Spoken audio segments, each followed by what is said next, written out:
Hey guys, it's Becca from Love Yourself Always, and today I'm going to go and be talking about security and all that stuff. I wrote a paper on this, and yeah, it's we were working on definition essays in school, so yeah, I'm going to basically tell you what I've been telling about this essay, and this will go and let you guys know more about me, and hopefully if you think, oh yeah, she doesn't get it, well, now you can see that I do. So, the word security for me is based around family. And I didn't really know until my dad had this surgery.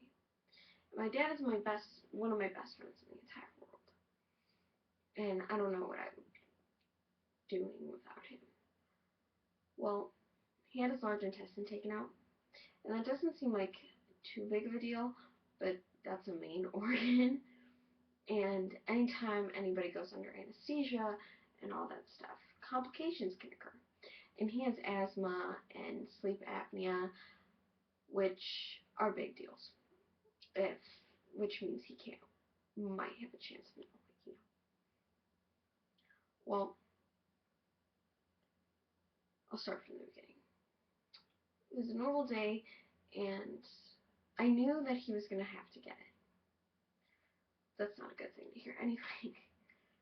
Well, on that normal day, I was told that he has to go and get it, and that it is happening. And that it was happening sometime in October or something like that. It was sometime over then. Beginning of the year kind of stuff. And at that point in time, that's a lot for me. I've never had to deal with that. And almost lose a parent. And especially one that's like, I can tell everything to. And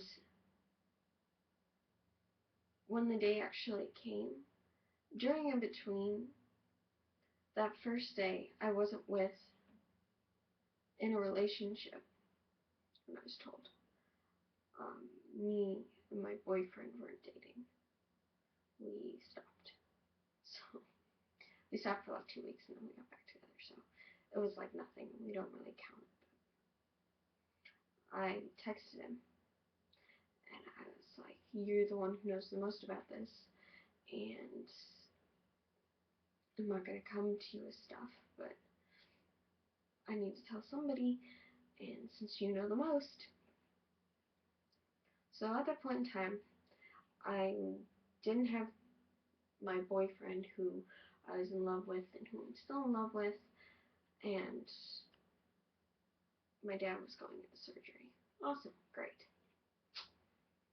And during that point in time, a lot of bad things happened.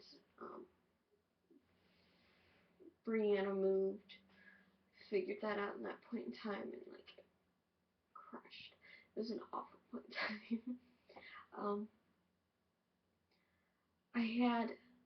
I was fine for a while, and then the more times he went into the emergency room, and he started not feeling good, and he had to keep going to the hospital.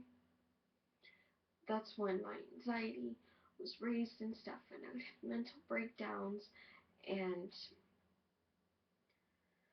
a lot of bad things. Like, my mom, we were having some sort of argument, and somehow she said something about my dad, and that was my first anxiety attack. And I couldn't breathe, and I was hyperventilating. It was very scary. I couldn't breathe. And it was bad. I was crying, and it was weird. It lasted for hours. Hours. I just couldn't stop.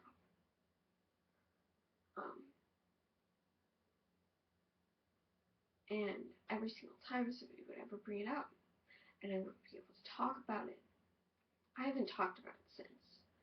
It was weird writing the paper because I had to go and bring out all those feelings again because I wanted it to be really good, like most people do. like you guys probably do when you write your papers. So you gotta get good grades and do all that fun stuff. Well, I was having these breakdowns and anxiety attacks. And the day he was in the hospital, my grandma was in town. She came in town just for that. And we we were at the hospital, and I exploded in the hospital. Like, I was there for like anywhere from 8 to 12 hours. And I was just like, I couldn't take it. Pressure was built up. People weren't letting me see him. They weren't doing anything. I exploded. People kept pressing my buttons, and I was already hurt. And so I went out, and somebody said something, and I exploded. I was like, I want to go home. I want to see him. I want to go home. I absolutely hate hospitals. It's like death everywhere, and I hate them. And then I went out, and I told my mom, I have to see him. And she said, okay. And so she just told me, you're the only one that can do this. And so I went back, and I was going back there, and I just started crying. Because my mom was crying, and I had so much pressure, I couldn't take it anymore. So I just started bawling, and so she took me into her office since she works there. And, you know, so we had a moment in her office and did all that stuff. And we got out, and I felt better. I felt a release. I could breathe. And I went, and the next moment, I felt all that pressure build up again. Because I saw him. And there were IVs in his arms. There's tubes all over the place that went down his throat and stuff. And there was this container, and it hung off of his stomach, since that's where he got the stuff. And now we can joke around about all that stuff, but it was a container, and it helped drain out all the blood that was in that area. Because, if you're cutting things bleed. So they were taking all that stuff out. And he's talking, and he's being just like himself. He's joking around and stuff.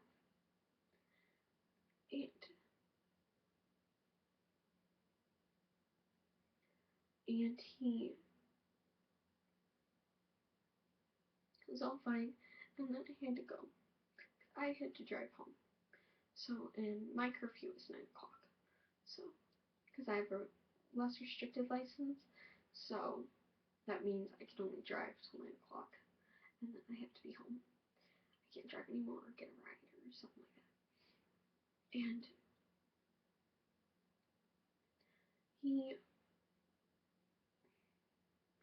is fine and stuff, and then the next day, just watching him every day, like, he couldn't walk.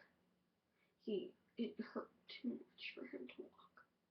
And he couldn't do simple things that normally is all okay to do. And that really sucked.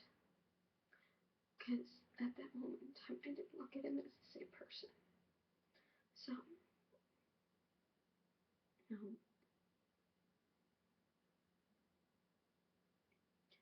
yeah. And for the longest time, our relationship wasn't the same. And when you go from being best friends with somebody and telling them everything to not telling them anything and talking about it and pretending like it never happened, yeah, that's a change.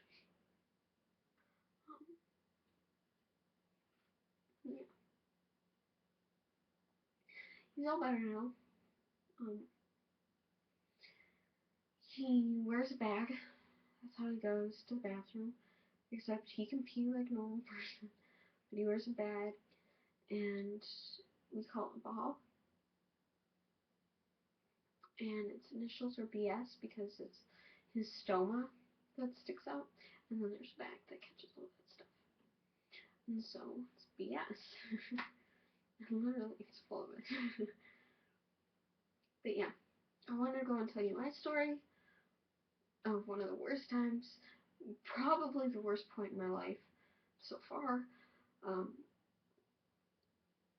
just so we could connect and stuff. Because I know in some of my other ones I haven't told a certain story that like really hit hard with you guys. And so this one,